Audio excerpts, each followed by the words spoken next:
Praise the Lord. தேவனுக்கு மகிமை உண்டாவதாக. ஆண்டவரும் இரட்சகருமாய் இருக்கிற இயேசு கிறிஸ்துவின் இணையற்ற நாமத்தினாலே இந்த கால வேளையில் உங்கள் யாவரையும் வாழ்த்துகிறேன்.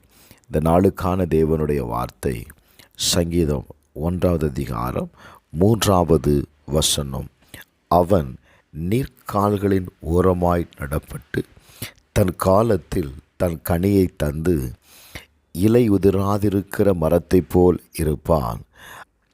அவன் செய்வதெல்லாம் வாய்க்கும் என்று எழுதப்பட்டிருக்கிறது. Praise the Lord.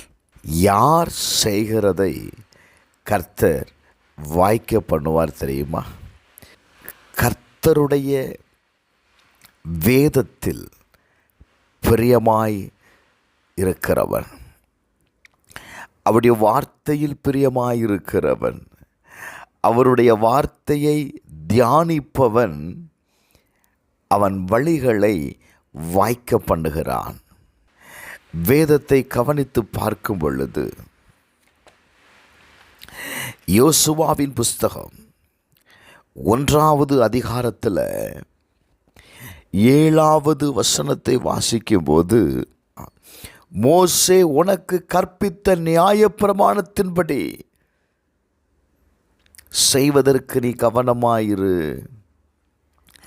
அந்த நியாயப்பிரமாணத்தை விட்டு நீ பிரிந்திராத.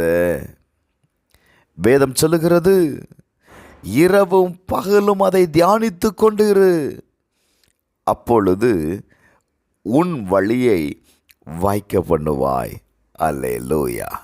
இந்த கால வேளையில் நீங்கள் செய்கிற காரியத்தை கர்த்தர் ஆசீர்வதிக்கும்படி, உங்கள் வழிகளை வாய்க்க பண்ணும்படி நான் சொல்லுவேன். கர்த்தருடைய பிரமாணத்தை, இந்த வேத வசனம் என்பது தேவனால் நமக்கு எழுதி கொடுக்கப்பட்டதில்லை. இந்த வார்த்தையின் மேலே ஒரு வாஞ்சை வரட்டும். இந்த வார்த்தையின் மேலே ஒரு விருப்பத்தை ஏற்படுத்தி கொள்ளுங்க.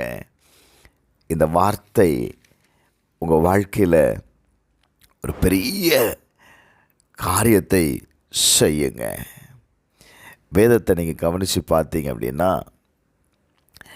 எரேமியாவின் புஸ்தகத்தில் எரேமியா 17 அதிகாரம் 8 வாசிக்கும்போது, அவன் தண்ணீர் அண்டையிலே நாட்டப்பட்டதும் கால்வாய் ஓரமாக தன் வேர்களை விடுகிறதும் உஷ்ணம் வருகிறதை காணாமல் இலை பச்சையாயிருக்கிறதும் மழை தாழ்ச்சியான வருஷத்திலும் வருத்தமின்றி தப்பாமல் கனி கொடுக்கிறதுமான மரத்தை போல் இருப்பான்.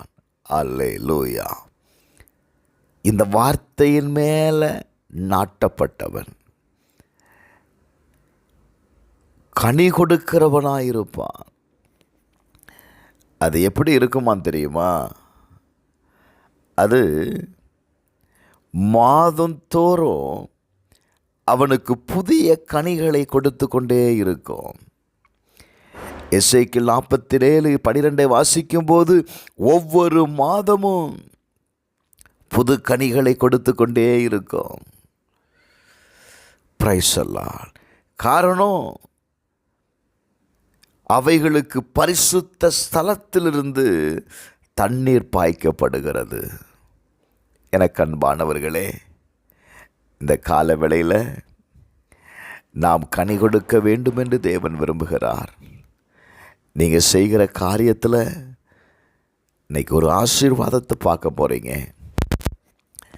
நான் இப்படி சொல்லட்டா, இந்த வார்த்தை உங்களோடு இருந்து அப்படின்னா கர்த்தர் உங்களோடு கூட இருப்பார்.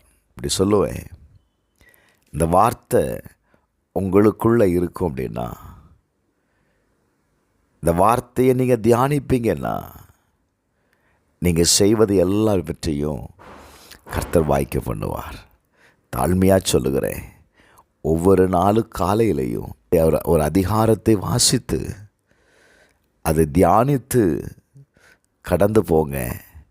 கட்டாயம் அந்த வார்த்தை நீங்கள் செய்கிற காரியத்தை வாய்க்க பண்ணும். செபிப்போமா?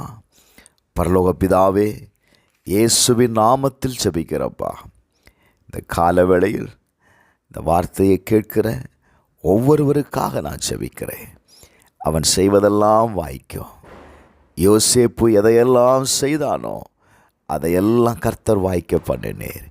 இந்த கால வேளையில் ஆண்டவரே, உங்கள் வார்த்தையின்படி செய்கிற ஒவ்வொருடைய காரியத்தையும் கர்த்தர் வாய்க்க பண்ணும். இயேசுவின் நாமத்தில் ஜெபிக்கிறேன் பிதாவே. ஆமேன், ஆமேன்.